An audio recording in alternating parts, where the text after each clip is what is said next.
Сәлеметсіздер ме, құрметті 11-ші сыныптың оқушылары, қалдарыңыз қалай? Бүгін біз география пәні бойынша бөлім бойынша жиынтық бағалауға арналған тапсырмаларды орындайтын боламыз. Ең алдымен арнамызға тіркеліп, және лайк басып, басқа да достарыңызбен бөлісіп кетуді ұмытпаңыздар оқушылар. Бізде бөлім табиғатты пайдалану және геоэкология бөлімі бойынша жиынтық бағалау тапсырмалары. Жалпы оқушылар, бұл бізде екінші тоқсанның бірінші БЖБ-лары. Жалпы олай болса, оқушылар, тапсырмамызды бастайық. Бізде бірінші тапсырма қоршаған ортаның антропогендік өзгерістерін сипаттаңыз деп бізге берілген екен.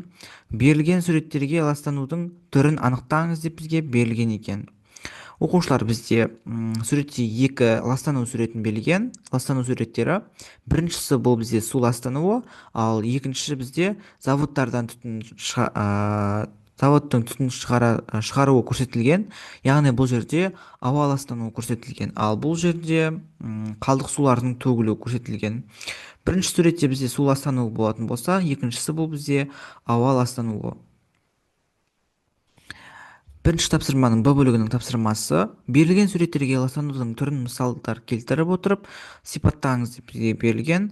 Бірінші суретте өндірістік немесе тұрмыстық қалдық сулардың өзенге немесе су қоймасына төгілуі көрсетілген. Бұл су ластануының мысалы болып табылады. Мұндай ластану судағы тірі ағзаларға зиян келтіріп, ауыз су сапасын төмендетеді.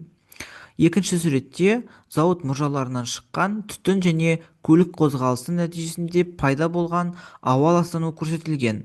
Бұл ауаға тараған зиянды газдар мен бөлшектер адам денсаулығына кері әсер етеді және жаһандық жылынуға себеп болады деп жазасыздар. Екінші тапсырма: ластанған қоршаған ортаның адам өміріне әсерін анықтаңыз және баға беріңіз деп бізге берілген екен. Денсаулыққа және де шаруашылыққа деп бізге берілген екен. Денсаулыққа келетін болсақ, ластанған ауа мен су түрлі ауруларға, әсіресе тыныс алу, тері және асқазан ішек ауруларына себеп болады. Улы заттар адамның иммундық жүйесіне әлсір етіп, өмір сүру сапасын төмендетеді. Шаруашылыққа келетін болсақ, ластанған орта ауыл шаруашылығы мен балық шаруашылығына кері әсер етеді. Улы қалдықтар топырақ пен суды улап, өнім сапасы мен көлемін азайтады. Келесі бізде үшінші тапсырма: өндіріс қалдықтары үйілген аймақтың сапасын арттыру мақсатында екі ұсыныс жазып түсіндіріңіз деп бізге берілген екен. Қалдықтарды сүзгілеу және қайта өңдеу жүйесін енгізу.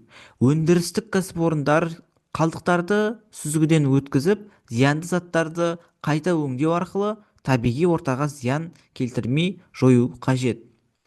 Екінші бізде жасыл аймақтар отырғызу. Өндіріс орындарының айналасына ағаштар мен өсімдіктер отырғызу арқылы ауаны тазартуға және экологиялық тепе-теңдікті сақтауға болады деп жазасыздар.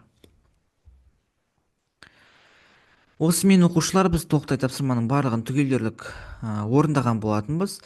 Біз әрине дескриптік бағалау жүйесімен бағаланамыз. Бізде толық балл 10 балл. Осы 10 балдың тоқтай 10 балын жинап өткен болатынбыз оқушылар.